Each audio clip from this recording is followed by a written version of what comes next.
Hi எல்லாருக்கும் வணக்கம். இன்றைக்கி உடம்புக்கு ரொம்ப நல்லது, ரொம்ப மருத்துவ குணம் நிறைஞ்ச சுண்டைக்காய் வச்சு தான் எப்படி குழம்பு செய்கிறதுன்னு சொல்லி பார்க்கலாம்.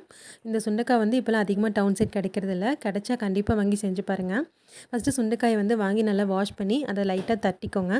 அதுக்கப்புறம் மறுபடியும் அதை ஒரு தண்ணியில் கழுவி எடுத்துட்டு கொஞ்சமாக எண்ணெயும் உப்பும் போட்டு நல்லா வதக்கி ஓரமாக எடுத்து வச்சுக்கோங்க. அதுக்கப்புறம் கடுகு வெந்தயம் போட்டு தாளிச்சிக்கலாம். கொஞ்சம் வாசனைக்காக கொஞ்சம் பூண்டு வந்து 2 3 பல் தட்டி போட்டுக்கோங்க. அதுக்கப்புறம் தாளிப்புக்கு வந்து சின்ன வெங்காயம் வந்து கொஞ்சமாக எடுத்து சேர்த்துருக்கேன். அதுக்கப்புறம் தக்காளியும் வந்துட்டு ஒரு குட்டி சைஸ் தக்காளி வந்து சேர்த்துருக்கேன். நான் வந்துட்டு தனியாக சின்ன வெங்காயம், தேங்காய், தக்காளி 3யுமே வந்து வதக்கி வச்சுருக்கேன்.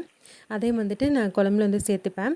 அதுக்கு முன்னாடி நம்ம அந்த சுண்டைக்காய் வந்து வதக்கி வச்சுருந்தோம் இல்லையா, அதையும் வந்து சேர்த்துட்டு மசாலா வந்துட்டு சேர்த்துக்கலாம். இதுக்கு வந்து சிம்பிளாக 3 மசாலா தான். ஜஸ்ட்டு உப்பு, மஞ்சத்தூள், மல்லித்தூள், மிளகாய்த்தூள் இதை மட்டும் போட்டால் போதும். இல்லைன்னா வந்துட்டு குழம்பு மிளகாய்த்தூள் ஒன்றே இருந்துச்சுன்னா அதை வந்து போட்டுக்கலாம். ஸோ நார்மலாக வந்துட்டு நான் மல்லித்தூளும் மிளகாய்த்தூளும் போட்டு தான் வைப்பேன். அந்த மாதிரி வந்து மசாலாவெல்லாம் போட்டுட்டு நல்லா வந்து சுண்டைக்காயில் படுற மாதிரி மிக்ஸ் பண்ணி கொடுத்துக்கலாம். அதுக்கப்புறம் நம்ம அரைச்சி வச்சுருந்தாலும் சின்ன வெங்காயம், தக்காளி, தேங்காய் போட்ட பேஸ்ட்டு அதை வந்துட்டு இதில் ஊற்றிக்கலாம்.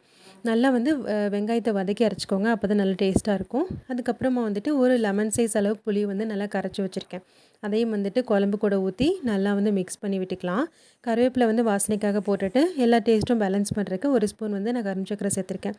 ஸோ எல்லாத்தையும் போட்டு ஒரு 10 15 நிமிஷம் சிம்மில் வச்சு கொதிக்க வச்சோம்னா இந்த மாதிரி எண்ணெய் பிரிஞ்சு வர ஸ்டேஜில் வந்துட்டு ஆஃப் பண்ணிக்கணும். சூப்பரான சுண்டைக்காய் குழம்பு ரெடி.